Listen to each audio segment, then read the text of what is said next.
Reyes de España.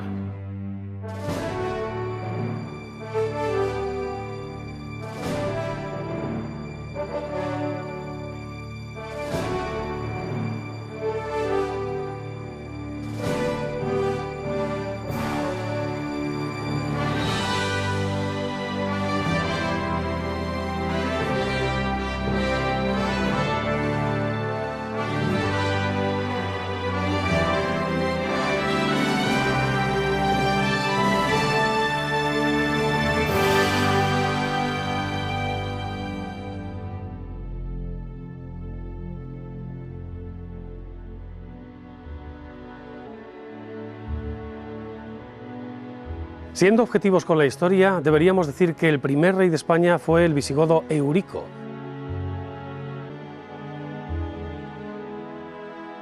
Ya que fue él precisamente quien libró a los distintos pueblos visigodos que estaban establecidos en la península de la dependencia de Roma en el año 476.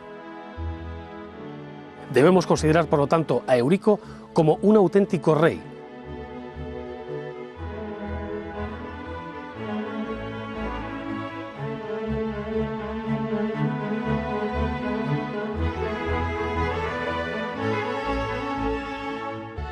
Un hombre con un talento político enorme, que fue el primero en publicar un tratado legal, el Codex Euricianus, que sirvió precisamente para regular y unificar las distintas leyes en el territorio que hoy conocemos como Península Ibérica. En su época fue el monarca más importante de Europa y aunque su sede estaba instalada en el sur de Francia, en Toulouse, el dominio que tenía de la península era casi total, con excepción, eso sí, de Galicia y la franja norte del Cantábrico, en aquellos días feudo de los suevos.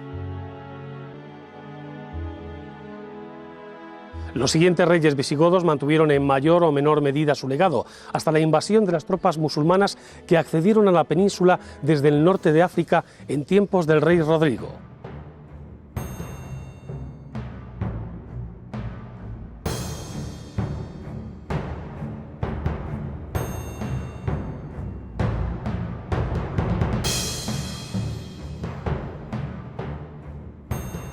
La idea primigenia de España, como unidad territorial y regida por nuevas leyes, se concretó en el año 418 después de Cristo, es decir, 50 años antes de la caída del Imperio Romano.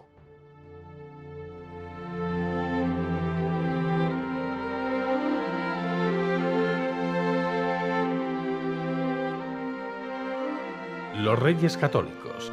El nacimiento de una nación.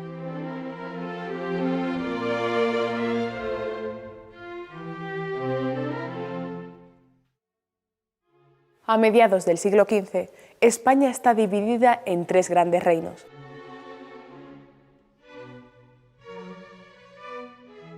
Castilla, resultado de la unión de los reinos de Castilla, León y Galicia; Aragón, formado por Aragón, Valencia y Cataluña; y el Reino de Navarra. Sin olvidar el último reducto de la presencia árabe en el territorio español, el Reino Nazarí de Granada, que comprende la actual Andalucía Oriental. Fernando e Isabel logran fundar una monarquía basada no en la conquista y sometimiento de los reinos, sino en la unión de los mismos para configurar la nación que hoy conocemos como España.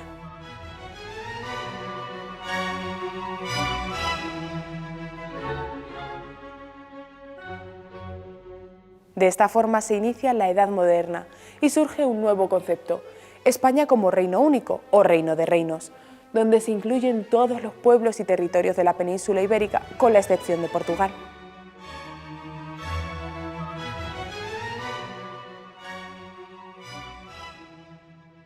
Ciertas casualidades hicieron de los futuros reyes católicos los herederos de la corona del Casal de Aragón, ya que este era su nombre correcto, y de la de Castilla respectivamente.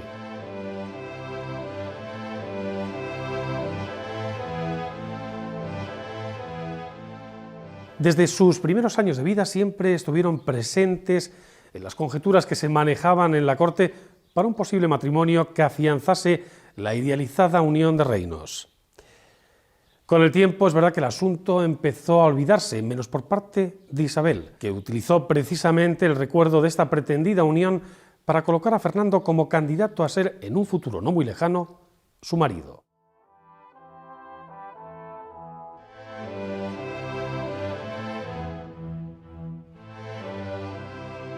De esta forma se consiguió unir a las dos coronas más importantes y con ello lograr la cohesión territorial de los reinos hispanos.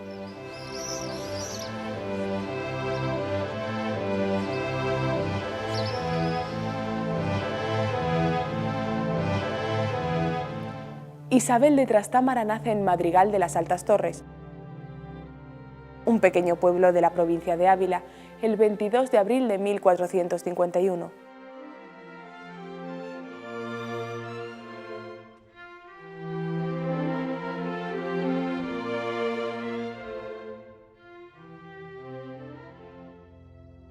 Hija de Juan II y de su esposa portuguesa, doña Isabel de Aviz.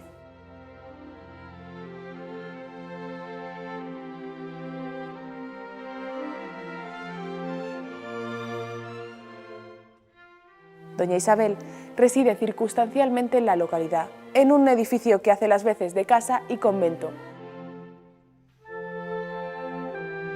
mientras que el rey y su corte permanecen en el antiguo Alcázar de Madrid.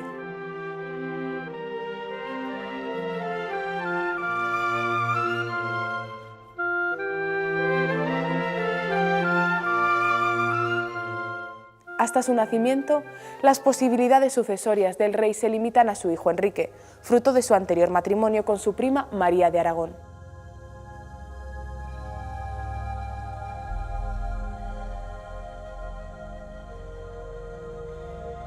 Pero estas se amplían con la llegada de Isabel. A la recién nacida se le pone el nombre de su madre, Isabel, muy común en tierras lusitanas, pero bastante raro hasta entonces en la corte de Castilla. 2 años más tarde, al nacer su hermano Alfonso, tercer hijo de Juan II, Isabel pasa a una tercera línea sucesoria, por detrás de sus 2 hermanos varones, Enrique y Alfonso, y de los posibles descendientes de estos, según es norma en la monarquía castellana de la época.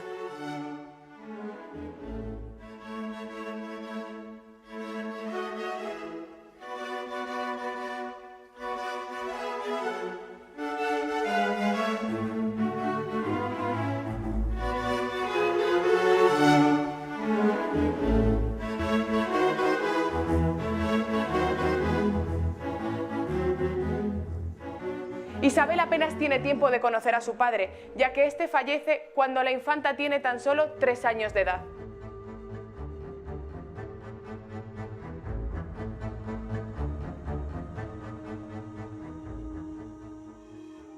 Poco antes de morir, el rey deja dispuesta en su testamento su línea sucesoria, en la que establece que en el caso de que sus hermanos fallezcan sin descendencia legítima, Isabel será nombrada heredera legítima de la corona.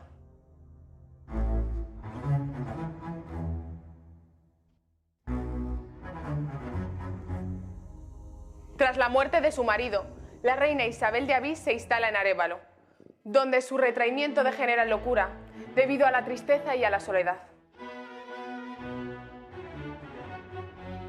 El destino le reserva así una cruel paradoja a Isabel, ya que con el tiempo se verá condenada a ser hija y madre de loca. Es en Arévalo donde se fragua la educación y la personalidad de la infanta Isabel.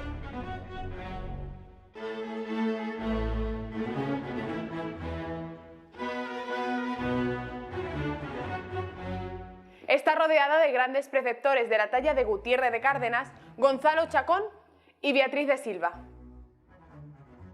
dama de compañía de su madre, que posteriormente subiría a los altares como Santa Beatriz de Silva, fundadora de las Concepcionistas. También establece una gran amistad con una de las mujeres más singulares de su época, Beatriz de Bobadilla.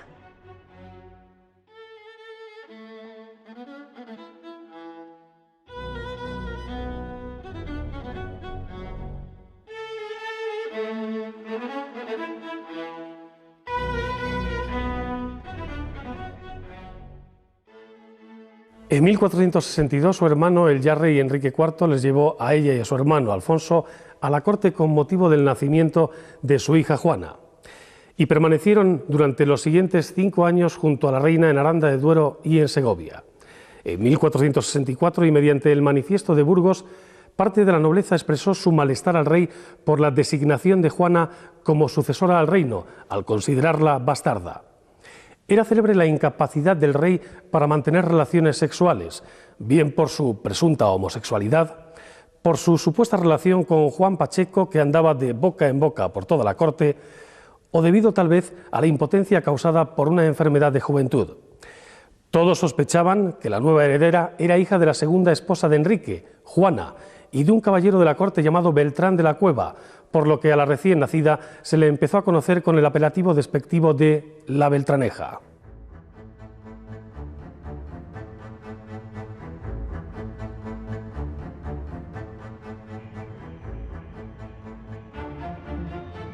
El 5 de junio de 1465 se produce lo que con el tiempo se conocería como la farsa de Ávila,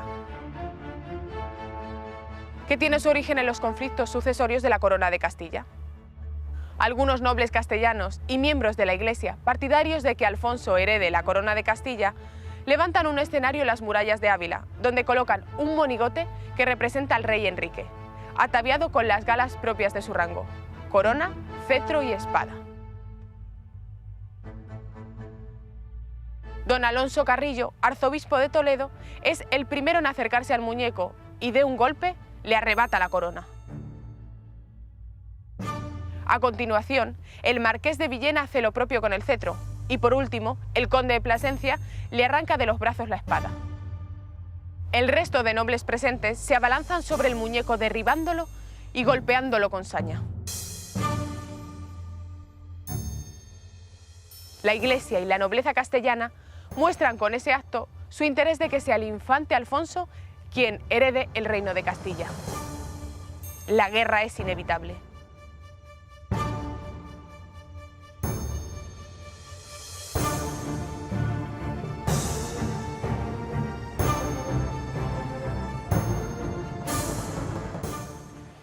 En 1467, la Liga de Nobles se apoderó de Segovia, donde residía temporalmente la corte, escapando Isabel y reuniéndose esta con su hermano Alfonso en Arévalo.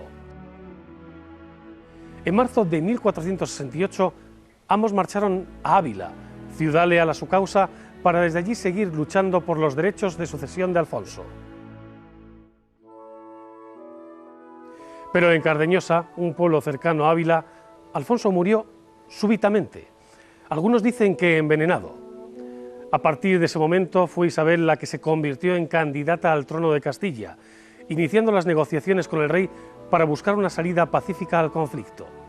Esta llegó con el pacto de los toros de Guisando, mediante el que se reconocía a Isabel como heredera legítima al trono.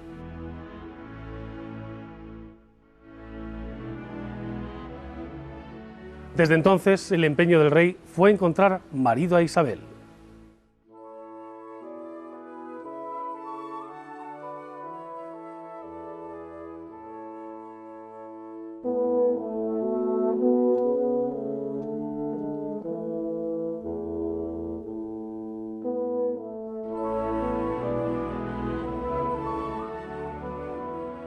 Enrique ya ha ofrecido la mano de Isabel a Juan II de Navarra, para su primogénito el príncipe Carlos.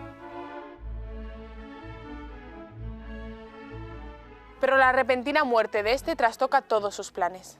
Tras este revés, es ofrecida a don Pedro Girón, maestre de la Orden de Calatrava y miembro de la importante familia Pacheco, con la que el rey desea establecer lazos militares y económicos. Pero otra vez el destino juega a favor de Isabel, pues Pedro Girón muere de un ataque de apendicitis cuando viaja para formalizar la pedida de mano. acogiéndose a una prerrogativa establecida en los pactos de los toros de Guisando, por la que Isabel se reserva el derecho a rechazar al marido que el rey le proponga, esta desestima la candidatura de Alfonso V de Portugal, ante el enojo por parte del rey que no termina de poder doblegar la voluntad de Isabel. Isabel, que se encuentra custodiada en Ocaña bajo el control del marqués de Villena, escapa a Madrigal de las Altas Torres, para desde allí dirigirse a Valladolid y poder reunirse con su amado, Fernando.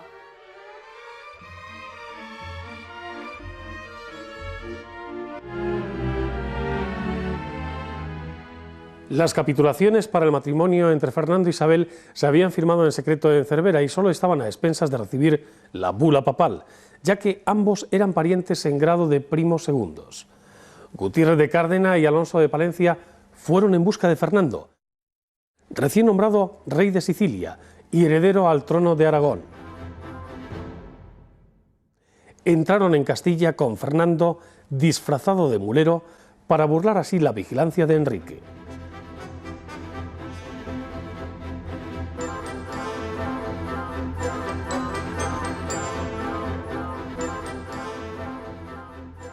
Fernando de Trastámara es hijo de Juan II el Grande y de su segunda esposa, Juana Enríquez.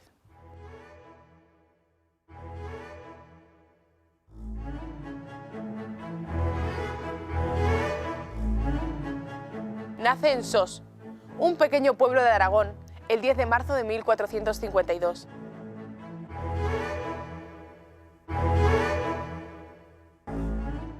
Es nombrado heredero de la corona de Aragón a la muerte de su hermano Carlos, príncipe de Viana, en 1461. Oficialmente, la causa de la muerte del príncipe Carlos se atribuye a una pleuresía, pero la voz popular acusa a la ambiciosa Juana Enríquez de haber provocado su envenenamiento para favorecer el ascenso de su hijo Fernando al trono. A la edad de 16 años, Fernando tendrá su primer hijo, Alonso, resultado de sus amoríos con Aldonza de Iborra. Durante su juventud, Fernando tomará parte activa en la Guerra Civil Catalana, alineándose con los señores feudales frente a la sublevación de los campesinos. Además, se familiariza con el funcionamiento de la administración del Estado y con las intrigas políticas, verdadero poder fáctico en la corte. Tras el fallecimiento de su primo, Alfonso de Castilla, el padre de Fernando, Juan II de Aragón, pone todo su empeño en formalizar el matrimonio de su hijo con Isabel, con el fin de unir ambas coronas. Este deseo es compartido por la propia Isabel, lo que facilita en gran manera el acuerdo prematrimonial.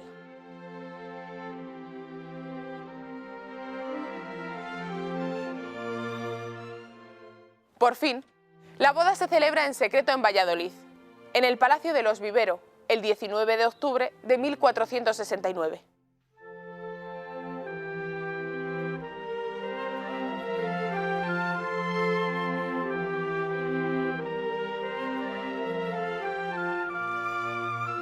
Del matrimonio nacerían 5 hijos.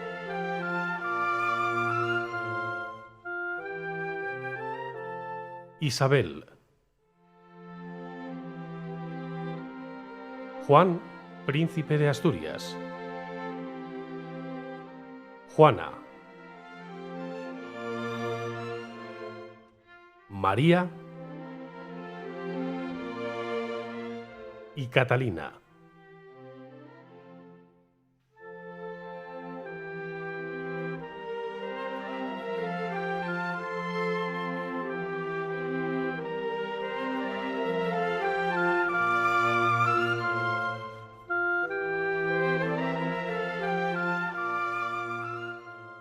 Enterado Enrique IV de este hecho, montó en cólera ante tamaña ofensa y decidió, mediante la declaración de Valdelozoya, volver a nombrar a su hija Juana sucesora legítima del reino.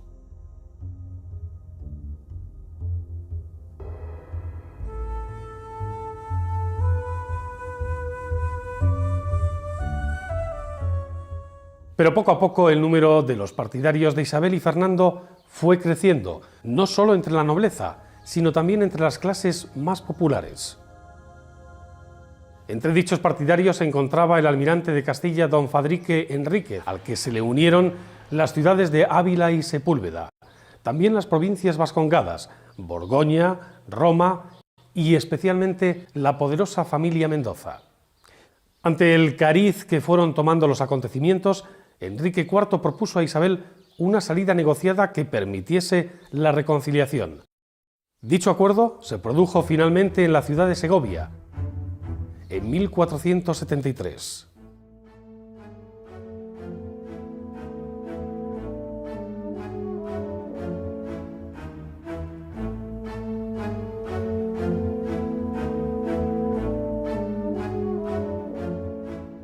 El 11 de diciembre de 1474 fallece Enrique IV sin haber hecho testamento. Isabel, acogiéndose entonces al Tratado de los Toros de Guisando, aún vigente, se autoproclama reina de Castilla el 13 de diciembre en la ciudad de Segovia. Esta autocoronación se produce estando ausente Fernando, ocupado en asuntos concernientes a la corona de Aragón, y sin que Isabel, y esto es importante, la haya informado previamente de esta autoproclamación. Este hecho provoca entonces en los cónyuges su primera gran crisis. Será el cardenal Mendoza quien resuelva esta crisis precisamente con la firma de la llamada Concordia de Segovia, en la que se especificaron las competencias de cada uno de los monarcas, siendo nombrada Isabel como reina y propietaria de Castilla, y recibiendo entonces Fernando el título de rey, estableciendo que en ausencia de uno de ellos, el otro poseía entonces la capacidad y el derecho de resolver cualquier asunto en cada uno de los dos reinos. Tanto monta tanto Isabel como Fernando. Será a partir de entonces su lema.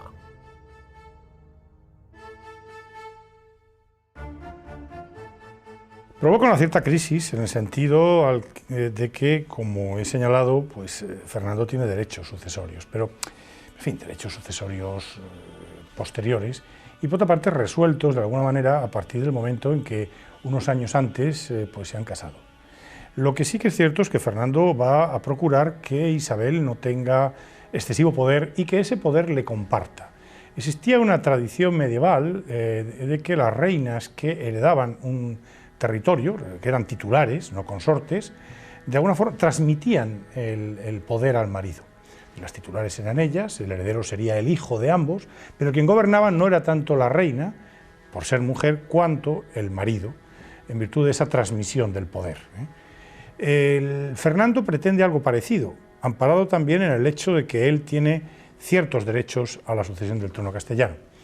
Y, de hecho, en la Concordia de Segovia se va a llegar a un acuerdo por el cual pues, en las titulaciones figurarán los dos, según los tipos de documentos irán encabezados por uno o por otro, él intervendrá activamente en la política castellana, etc. Por supuesto, en una medida muy superior a lo que después intervenga la reina Isabel en la política aragonesa, que será muy poco.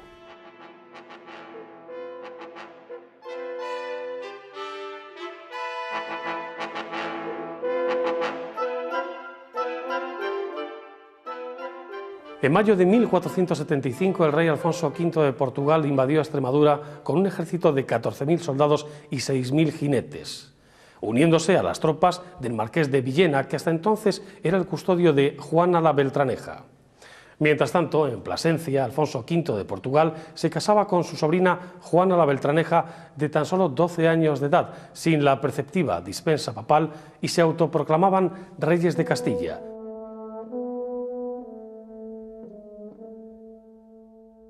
Esto motivó precisamente que durante un tiempo en Castilla existieran dos reyes. Las tropas portuguesas avanzaron hasta Toro, Zamora y Medina del Campo. Francia apoyaba al rey de Portugal, mientras que la causa de Isabel y Fernando la respaldaban las Vascongadas, Aragón y especialmente Roma.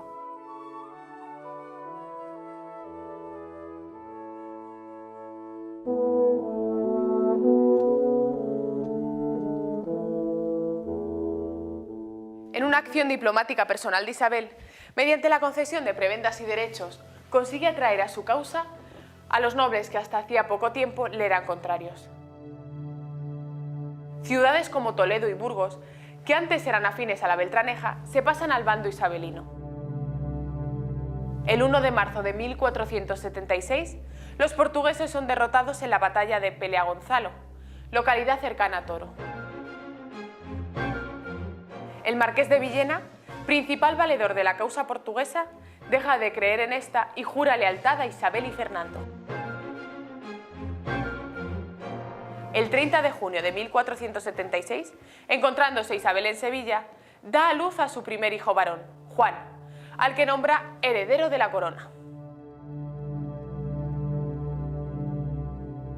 Mientras tanto, la guerra continúa. Alfonso V ha conseguido los apoyos de Galicia, Mérida y Trujillo. Pero en febrero del año 1479, en la batalla de la Albuela, el ejército portugués es finalmente derrotado y en septiembre del mismo año, y mediante la paz de Alcasovas, Isabel retiene la corona de Castilla. Además de la posesión del archipiélago de las Canarias. El 7 de noviembre de 1479 nace su tercera hija, Juana, que a la postre será la heredera del trono y reinará con el infausto sobrenombre de La Loca. Mediante el tratado de paz llamado Terceiras de Moura, la Beltraneja renuncia definitivamente al trono y es obligada a escoger entre casarse con el infante Juan, hijo y heredero de los reyes católicos, o profesar en una orden religiosa. Juana, cansada de ser utilizada como arma política, elige tomar los votos.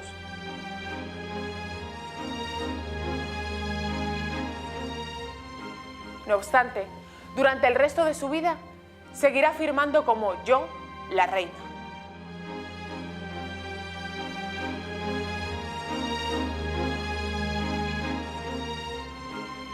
Una vez concluida la guerra civil, Isabel y Fernando convocan a Cortes en Toledo, con el fin de reorganizar el Consejo de Castilla.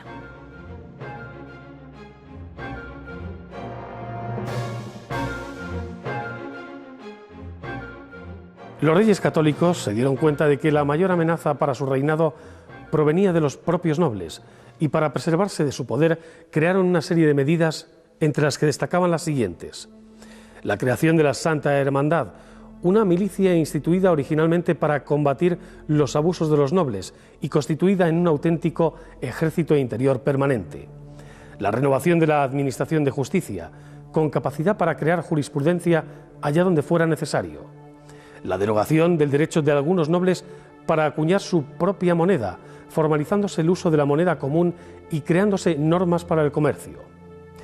Además, se instituyó, en connivencia con la Iglesia de Roma, el cuerpo de la Santa Inquisición, con el fin de mantener la pureza de la religión y defenderla de los herejes.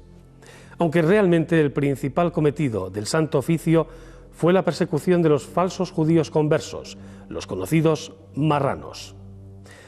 La Inquisición se convirtió en un instrumento del poder secular, que lo empleó más como arma política que como defensa de la ortodoxia cristiana.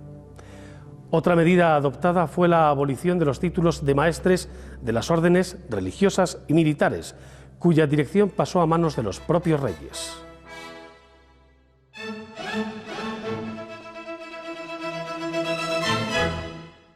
La Inquisición era una institución compleja, precisamente porque aunaba, la Inquisición española, que es distinta a otras inquisiciones existentes, aunaba poderes pontificios, apostólicos, es decir, delegados del Papa directamente, que era quien nombraba al Inquisidor General, y también unos poderes encomendados por los reyes. ¿Cuál de los dos aspectos predomina? Es difícil decirlo, hay una lucha permanente, pero quizá lo que caracteriza en relación con otras inquisiciones, las inquisiciones episcopales, la Inquisición existente en Roma, etc., a la Inquisición española es la presencia del poder real. En realidad, la Inquisición se crea por los deseos de los reyes, esencialmente Fernando el Católico, de controlar la ortodoxia católica, evitar las desviaciones producidas en el mundo de los conversos, los cristianos nuevos de origen judío, pero sobre todo también como un gran instrumento de centralización y de difusión del poder real. La Inquisición es un gran mecanismo de afirmación, de reforzamiento, de centralización del poder real. De hecho, pocos años después de creada la Inquisición, el Papa que había concedido la bula de creación se asusta ante los primeros condenados a muerte y los primeros castigos hechos por la Inquisición, esencialmente en Andalucía, en Sevilla, y el Papa quiere echar marcha atrás, ya en 1483. Y sin embargo, Fernando el Católico se las tiene firmes con el Papa para que mantenga la situación. Es decir, a quien le interesa de verdad ese tribunal, tal como está configurado, es a Fernando el Católico, para quien es un gran instrumento político. Esto lo van a heredar sus sucesores. Carlos V hará lo mismo y Felipe II y los otros sucesores también. Es decir, la Inquisición es un gran instrumento en manos del rey. Pero cuidado, al tiempo es una institución de origen apostólico, pontificio. El inquisidor general es nombrado y recibe recibe una jurisdicción directamente del Papa. De manera que se produce ahí una mezcla compleja que hará que la Inquisición, en algunos momentos, algún autor ha dicho que está en un limbo jurídico, porque frente a las presiones del rey está la posibilidad de recurrir a ese poder delegado del Papa. Frente a los intentos de control por parte de Roma está la posibilidad de ampararse en el poder real. De manera que esto va a ser uno de los elementos que permita a la Inquisición jugar y tener un campo de actuación bastante claro, al situarse en medio de los dos poderes. Pero repito, lo que caracteriza a la Inquisición española es que es un gran instrumento político al servicio de los reyes y de los gobernantes del momento.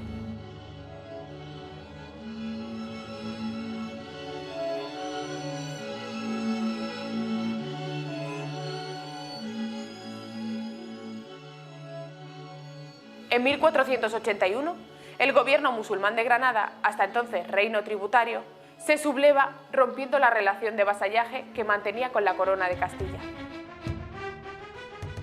Los reyes católicos, al mando de un ejército de 70.000 soldados, declaran la guerra al reino nazarí de Mulay Hacén. Las filas cristianas se nutren de numerosos voluntarios extranjeros que, a modo de cruzada, acuden a la llamada de la religión. Entre los oficiales del nuevo ejército empieza a destacar un militar que, combinando con maestría las tres principales armas, caballería, artillería e infantería, cambiará para siempre el arte de la guerra.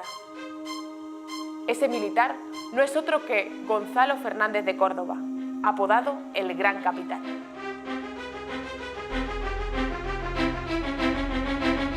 En 1485 se intenta la toma de Ronda, verdadera atalaya en la defensa de Granada.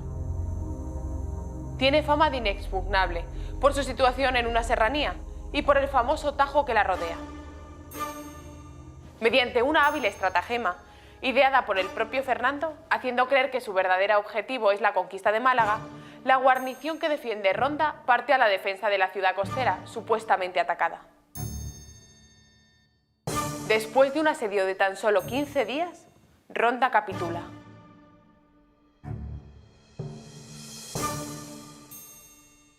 Cientos de cautivos cristianos son liberados, integrándose en las filas del ejército de los reyes y acrecentando el desánimo entre los defensores de Granada. El 18 de agosto de 1487, y tras un asedio de 3 meses, las tropas cristianas entran en Málaga y por fin la ciudad se rinde.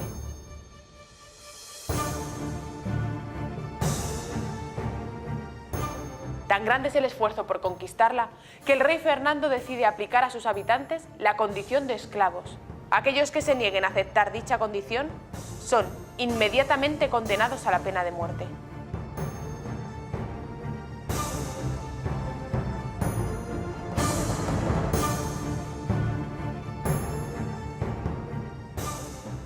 A continuación van cayendo otras ciudades como Vélez, Mojácar, Mijas, Baza, Guadix o Almería. Boabdil, que había sucedido a su padre Muley, trata de encontrar desesperadamente una salida hacia el mar, pero fracasa, y su reino se queda reducido a la capital granadina, La Vega y las Alpujarras.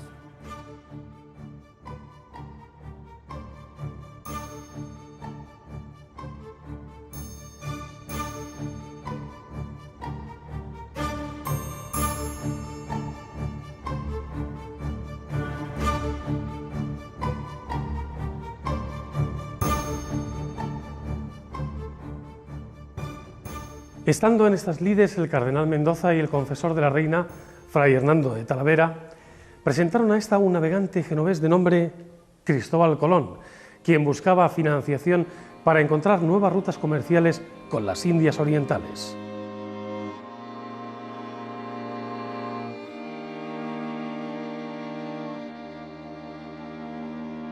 Lo cierto es que las ideas del navegante fueron muy bien recibidas por la reina, quien, interesándose por el marino, ordenó proporcionarle cuanto fuera menester para su labor. Una vez logrado el empréstito, Colón adquirió una nao y 2 carabelas, así como una experta tripulación, embarcándose el 3 de agosto en el puerto de Palos e iniciando el periplo de lo que sería el descubrimiento de un nuevo mundo.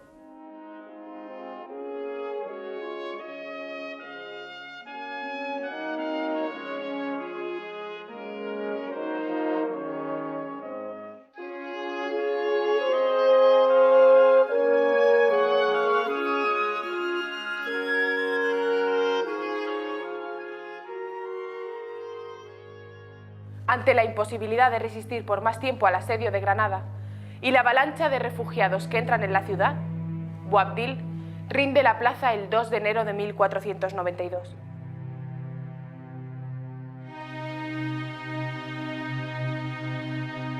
A partir de ese momento, todo el territorio peninsular forma parte de la unión de las dos coronas.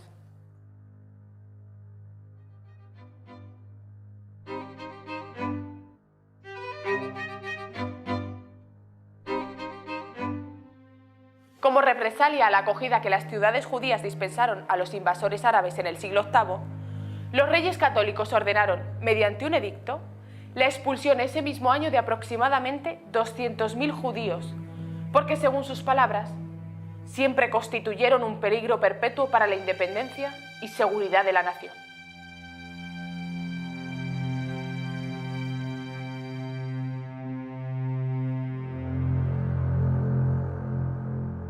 El 12 de octubre de 1492, Cristóbal Colón llega a la isla de Guanajaní, lo que hoy son las Islas Bahamas, iniciando la exploración del Nuevo Mundo.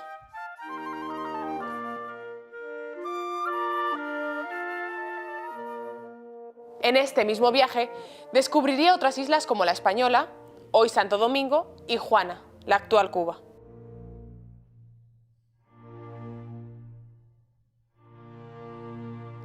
Cristóbal Colón informa a los reyes de su expedición atlántica en busca de una nueva ruta hacia las Indias.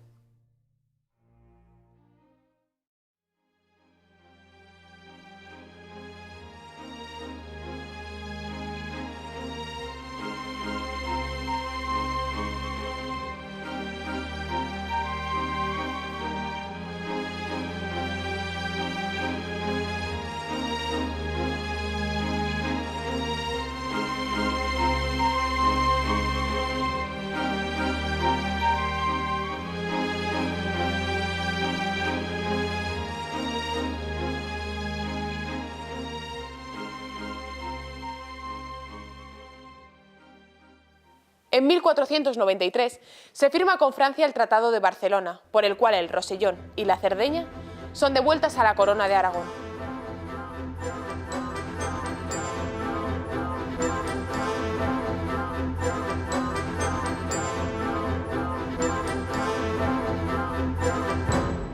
Un año más tarde, también se firma con Portugal el Tratado de Tordesillas, por el que se fijan los límites de expansión de la nación lusa en las nuevas tierras por descubrir.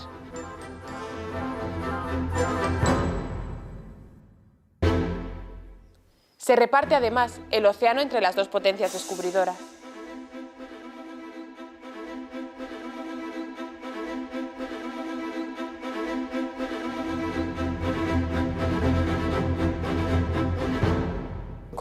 Con la firma del Tratado de Tordesillas se conseguía, desde un punto de vista diplomático, uno de los grandes logros de la monarquía de los reyes católicos, que era afianzar su situación internacional. No hay que olvidar que el Tratado de Tordesillas se firma entre el rey más poderoso, que es el rey de Portugal, y unos reyes que empiezan a apuntar maneras. Bueno, después de la conquista de Granada ya, por supuesto, nadie puede poner en duda que es una gran monarquía la que está en marcha. Verdaderamente el Tratado de Tordesillas en estos primeros años, gustar o no gustar a otros, los únicos que estaban en situación de disputar el Atlántico, el dominio atlántico, obviamente eran los portugueses más que los castellanos, y por eso podemos considerarlo como un gran triunfo de la monarquía de Isabel el haber conseguido el Tratado de Tordesillas, que naturalmente, en fin, luego su violación ulterior y todas estas historias que se cuentan para la conquista de Brasil, etc. Pues sí, todo esto es verdad, pero el gran logro radica en que aún es 1492, ha empezado a andarse por el Caribe y se consigue hacer este gran pacto de Estado, ¿no? Es fascinante ver el logro este, sí.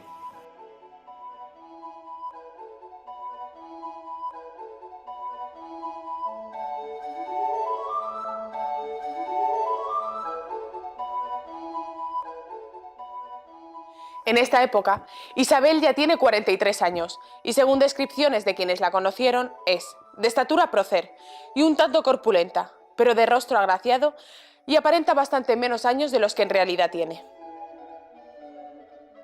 Aunque de edad madura para su tiempo, la reina manejó con firmeza los destinos de la corona, tomando decisiones incluso por encima de la autoridad de su propio esposo. En el mes de febrero de 1495, Francia, que empezaba a verse aislada en el panorama internacional, busca un golpe de efecto con la invasión del Reino de Nápoles, en manos de la Corona de Aragón. El sistema de alianzas matrimoniales ideado por los reyes católicos tiene como objetivo aislar a Francia. Por este motivo, la infanta Juana se casa en Flandes con Felipe I el Hermoso.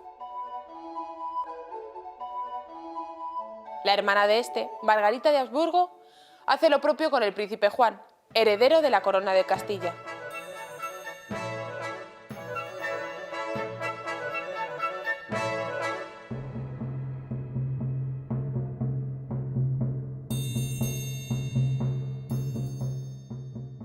Mientras tanto, la campaña de Italia continúa. Gonzalo Fernández de Córdoba, el gran capitán, en una brillante acción militar, recupera para la corona el reino de Nápoles.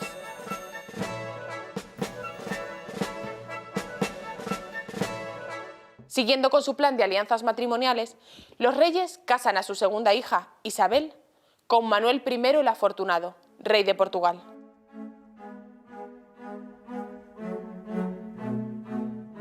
Juan, casado con Margarita de Habsburgo, muere, según cuenta la leyenda, por un exceso de fogosidad de su esposa. La reina Isabel, muy afectada por el luctuoso suceso, entra entonces en una preocupante depresión, que la aleja momentáneamente de sus deberes como monarca. Reunidas las Cortes de Toledo, nombra heredera del trono a la infanta Isabel, en contra de las aspiraciones de Felipe el Hermoso, que reclama para sí tal título por su condición de esposo de la infanta Juana.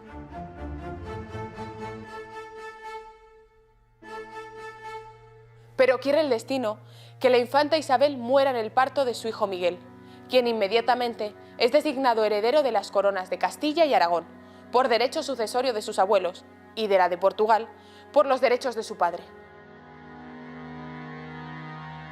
En el año 1500 nace en Gante el príncipe Carlos, hijo de la infanta Juana y de Felipe el Hermoso, futuro rey de España y emperador de Alemania.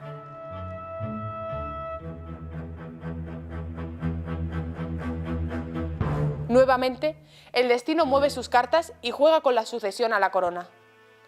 El heredero, el príncipe Miguel, muere en Granada. Esto propicia que definitivamente sean nombrados herederos al trono la infanta Juana y Felipe el Hermoso. Siguiendo con el plan establecido por sus padres, la infanta Catalina, hija menor de los reyes católicos, contrae matrimonio con Eduardo, príncipe de Gales, pero este fallece al poco tiempo. Más tarde, la infanta se casará con el nuevo príncipe de Gales, el futuro Enrique VIII.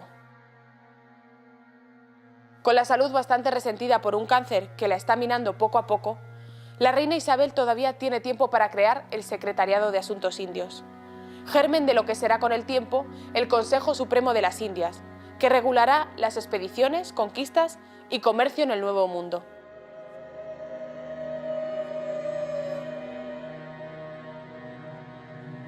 El 26 de noviembre de 1504, la reina Isabel muere en el Palacio Real Testamentario de Medina del Campo.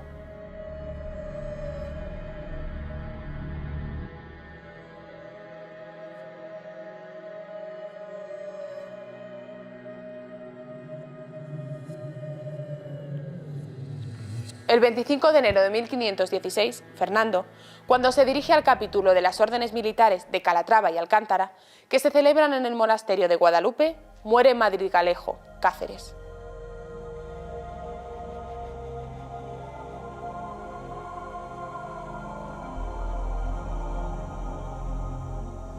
El reinado de los Reyes Católicos inició un florecimiento cultural innegable, una prosperidad que puede resumirse en tres hechos fundamentales.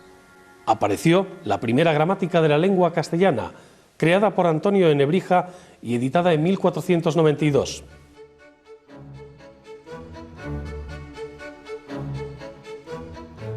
Además, en esta época se escribieron obras de referencia para la literatura universal, como la Celestina, Tirant lo Blanc y Amadís de Gaula.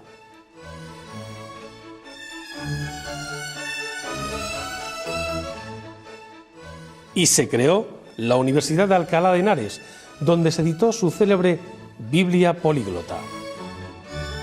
Todos estos logros fueron obra del propio cardenal Cisneros.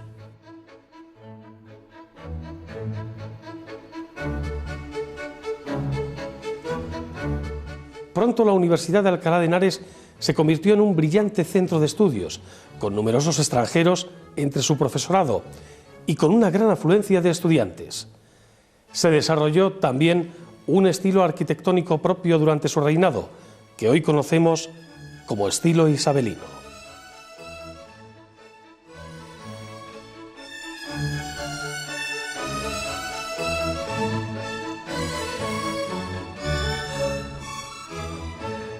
El reinado de los Reyes Católicos supone la modernización de España, logrando que pase del oscurantismo medieval a una posición hegemónica en el contexto mundial de la época. Isabel y Fernando, con gran visión de futuro, han conseguido ampliar las fronteras de España hacia Europa y América. Fronteras que sus descendientes fortalecerán y ampliarán hasta el punto de consolidar uno de los mayores imperios de la historia.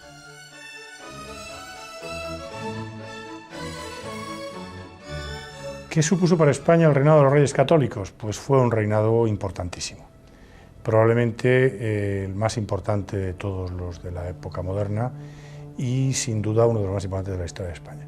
Ellos concluyen la etapa de la Reconquista. De los 5 reinos que existían en España a mediados del siglo XV, ellos logran unir en su corona 4 de estos territorios, con la conquista de Granada y luego la anexión de Navarra, previamente la vinculación entre Castilla y Aragón, y luego establecen las bases para la posible futura unidad también de Portugal. De manera que ellos ponen ponen fin, digamos, a ese proceso de reunificación, de reconstrucción de la vieja Hispania, que había suscitado las ambiciones de muchos reyes y que postulaban muchos tratadistas políticos en la época medieval. Aparte de eso, ellos inauguran la pujanza de España en la política internacional. A comienzos del siglo XVI, con la conquista de Nápoles, que tiene lugar a partir de 1503, España entra en la escena internacional como gran potencia y disputando la hegemonía internacional a la que aspiraba, por ejemplo, Francia. Bueno, realmente la hegemonía quien la va a conseguir es España, y la va a inaugurar una fase, un largo periodo que durará hasta mediados del siglo XVII, en que España es el país que dicta un poco la norma en la política internacional, el país hegemónico en Europa. Todo esto empieza ahora. Ellos constituyen también la nueva monarquía, lo que se llamará la monarquía hispánica, la monarquía de España, que luego tendrá continuidad con los Austrias, que es toda una organización, una estructuración política, administrativa, institucional muy compleja, y que será un modelo, porque será uno de los estados modernos más desarrollados y más importantes que aparecen en Europa. Comienza también ahora, comienza con los Reyes Católicos.